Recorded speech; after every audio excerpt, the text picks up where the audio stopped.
मित्रों, ये इज्जत घर जो है ये माताओं को, बहनों को इज्जत से रहने का मौका दे रहा है, महिला सशक्तिकरण के लिए एक नया रास्ता दिखा रहा है और देश किस तरीके से आगे बढ़ रहा है इसकी भी एक तस्वीर समझता है। इसलिए सिर्फ टॉयलेट बना देना, शौचालय बना देना इतना ही नहीं था, ये महिलाओं को सशक्तिकरण का एक बहुत बड़ा उपकरण बना है, ये हमको ध्यान में रखना चाहिए।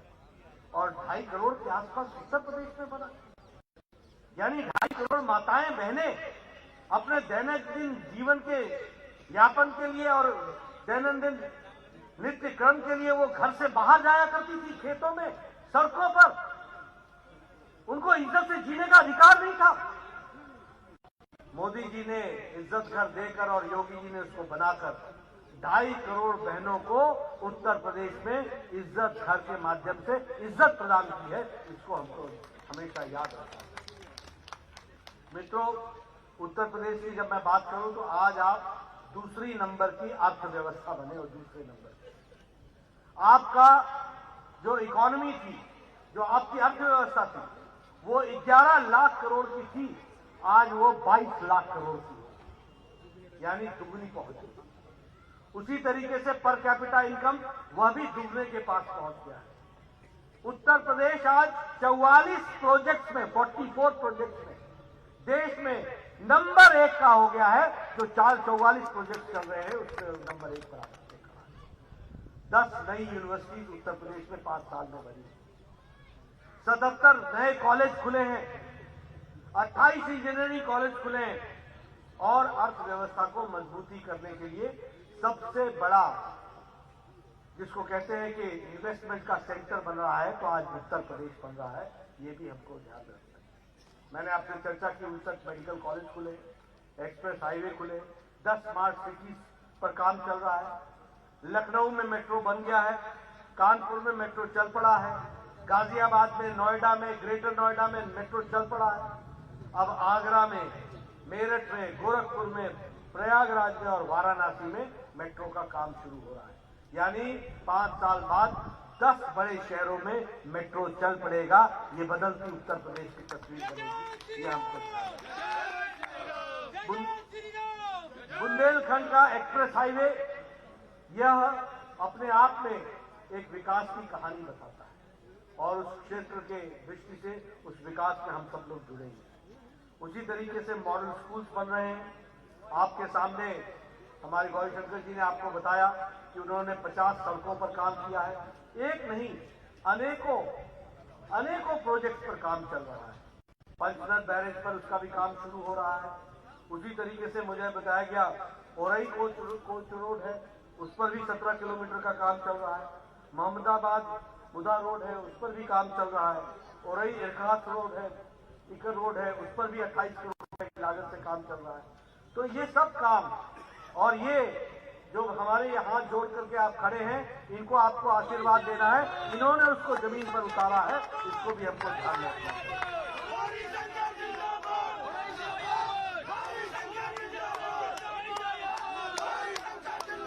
4 लेन वाइडनिंग का काम औरई सड़क पर चल रहा है।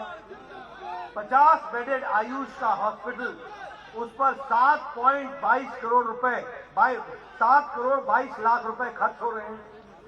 बस स्टैंड औरई का, उस पर काम चला है। उसी तरीके से औरई कोटरा रोड पर 5 करोड़ 50 लाख रुपए का काम चल रहा है। उसी तरीके से 1 डिस्ट्रिक्ट 1 प्रोडक्ट के तहत हैंडमेड पेपर, इस पर भी हाथ से बना हुआ पेपर, इस पर भी काम चल रहा है। और आयुष्मान भारत में 52,000 परिवार गोल्डन कार्ड लेकर के आयुष्मान की सेवा ले रहे हैं, वो भी हमको ध्यान में रखना चाहिए। प्रधानमंत्री किसान सम्मान निधि में जहां मैंने कहा कि 2.5 करोड़ लोग जुड़े हैं और 11 करोड़ किसान को 2-2 हजार रुपए प्रति तिमाही यानी 6,000 रुपए साल का 10 किस्त मिली है, वहीं 54,000 लोग औरई से हैं किसान, जिनको की 10 किस्तों में 2-2 हजार रुपए प्रधानमंत्री किसान सम्मान निधि मिली। मित्रों, आप सब लोग के सामने ये विकास की कहानी मैं इसलिए बता रहा हूं कि आज बदलता हुआ उत्तर प्रदेश है, बदलता हुआ हो रही है। आप बताओ, इसको संभाल करके रखना है कि नहीं रखना है? इसको आगे बढ़ाना है कि नहीं बढ़ाना है? इसको नई ऊंचाइयों पर ले जाना है कि नहीं ले जाना है? अब मैं सुन रहा था आप लोग जय श्री राम का नारा लगा रहे हैं। ये जय श्री राम का नारा आप लगा रहे थे। राम मंदिर को बनने से रोक कौन रहा? ये लटकाना, भटकाना, अटकाना आज ये नेता मंदिर मंदिर घूम रहे हैं। कोई बजरंग बली की घंटी बजा रहा है, बजरंग बली के सामने घंटी बजा रहा है, कोई चंदन लगा करके जा रहा है। ये वही लोग हैं ना जिन्होंने कार सेवकों पर गोली चलाई थी। याद आया आपको? ये वही लोग हैं ना, जब राम जी की झांकी निकलती थी तो उसको परमिशन नहीं देते थे।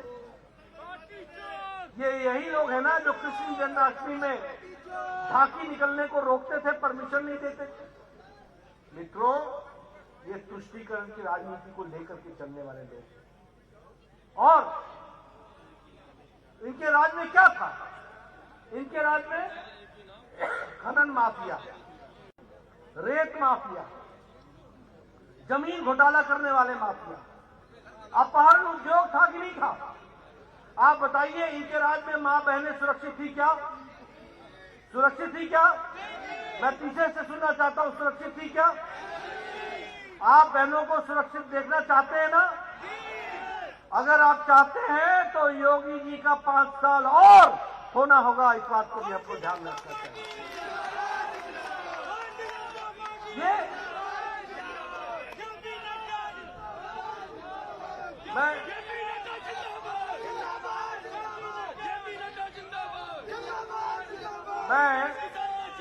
मैं इनके प्रत्याशियों की लिस्ट देख रहा था। तो ध्यान में आया कि आधे तो जेल से लड़ रहे हैं, आधे बेल पर लड़ रहे हैं। यानी ये धरती पर है भी नहीं। क्या मजबूरी है सपा को ऐसे लोगों को चुनाव लड़ाना है? क्या मजबूरी है? मजबूरी ये है कि धंधे में शामिल लोग जब वो पार्टी के साथ जुड़ जाते हैं और नेता के साथ जुड़ जाते हैं तो नेता को मदद करना उनकी मजबूरी बन जाती है। और ऐसे लोगों को सबक सिखाना चुनाव में ये आपका काम है कि नहीं है? और सबक सिखाने का प्रजातंत्र में सबसे अच्छा तरीका होता है कि सही व्यक्ति को, सही पार्टी को, के निशान को बटन दबा करके आप इनको संदेश दीजिए कि विकास करने के लिए उत्तर प्रदेश आगे बढ़ सके। मित्रों, मैं बहुत सी कहानियां आपको सुना सकता हूं, लेकिन मैं आपको 2 बातें सपा के नेताओं की नीयत क्या है उसके बारे में प्रतिबिंबित करने वाली घटनाएं बताता हूं। एक घटना जो गोरखपुर में गोलघर बम ब्लास्ट हुआ था, और मैं चाहूंगा कि मीडिया वाले इस बात को लोगों तक पहुंचाएं। गोरखपुर में जो गोलघर में बम ब्लास्ट हुआ था, उस बम ब्लास्ट में जो लश्कर-ए-तौयबा के लोग और इंडियन मुजाहिदीन के लोग संलिप्त थे, और उसमें से एक था तारिक कासमी जो आजमगढ़ का रहने वाला था, और एक था खालिद मुजाहिद जो जौनपुर का रहने वाला था। ये घटना 2007 में घटी थी, और जब अखिलेश जी मुख्यमंत्री बने तो उन्होंने इनके खिलाफ केस वापस लिया। केस को वापस लिया, यानी बम ब्लास्ट, यानी आतंकवादी, यानी देशद्रोही, इन लोगों को बचाने का काम बतौर मुख्यमंत्री अखिलेश जी ने किया था। और ये लोग वो थे जिन लोगों ने देश के सुरक्षा के साथ खिलवाड़ किया। रक्षक ही भक्षक बन गया। मैं आपको बताना चाहता हूं कि जिन्होंने केस विड्रॉ किया, इलाहाबाद हाई कोर्ट ने इनके विड्रॉ के जीवन कारावास दे रहा है, वो हमको याद रखना। उसी तरीके से मैं दूसरी घटना बताता हूं। रामपुर में ये 31 दिसंबर को 2007 को AK-47 के साथ लश्कर ए तोयबा का कमांडर इन चीफ शहाबुद्दीन ने सीआरपीएफ के कैंप पर हमला किया, जिसमें सीआरपीएफ के 7 जवान मारे गए थे। ये जवान हमारी सुरक्षा, हमें सुरक्षा देते हैं, देश की सुरक्षा करते हैं। ये बेचारे कैंप में आराम कर रहे थे। लश्कर ए तोयबा का शहाबुद्दीन, उसने उस पर अटैक किया, 7 जवान मारे गए। यूपी पुलिस ने कुछ नहीं किया। ये एनआईए ने नेपाल से जाकर के शहाबुद्दीन को पकड़ा। वो बिहार का रहने वाला है। और जब उससे पूछताछ हुई तो 7 लोग पकड़े गए जो इस अटैक में थे। अखिलेश जी ने बतौर मुख्यमंत्री, सपा के अखिलेश जी ने, समाजवादी पार्टी के अखिलेश जी ने बतौर मुख्यमंत्री यह केस वापस लिया। सुन लो अभी बात। और क्या कहा, दोनों केस में क्या कहा कि सामाजिक सौहार्द बनाए रखने के लिए, भैया सुनो मेरी बात, सामाजिक सौहार्द बनाए रखने के लिए, सुनो, सामाजिक सौहार्द बनाए रखने के लिए ये केस मैं वापस लेता हूं। यानी किसका सामाजिक सौहार्द? उग्रवादियों का, आतंकवादियों का? किसका सामाजिक सौहार्द? और फिर इलाहाबाद हाईकोर्ट ने कहा कि केस चलेगा, और केस चला। 4 को सजाए मौत हुई और 3 को आजीवन कारावास हुआ। मित्रों,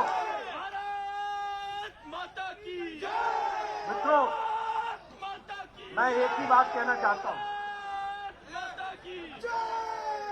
मित्रों, मैं एक ही बात कहना चाहता हूं। आप किसान हैं, चावल की एक किस्म से, चावल के एक दाने से चावल की किस्म पहचान लो।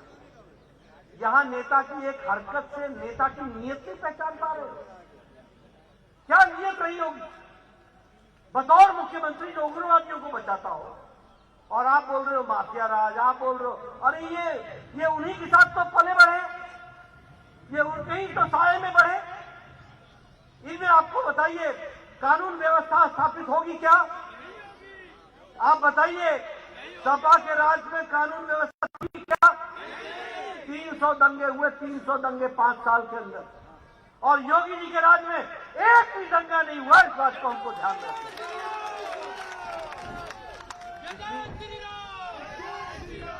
इसलिए मित्रों, मैं कहानी तो आपको बहुत बता सकता हूं, लेकिन याद रखिए, यह चुनाव विकास बनाम विनाश के बीच का है। ये चुनाव सुरक्षा बनाम असुरक्षा के बीच का है। यह चुनाव रक्षक और रक्षण करने वाले लोग और भक्षण करने वाले लोगों के बीच का चुनाव। यह चुनाव सेवा करने वाले गौरी शंकर जी के बीच में और मेवा खाने वाले सफाई के बीच का ये चुनाव है। इसको हमको ध्यान रखना। इसलिए मैं आपको अपील करने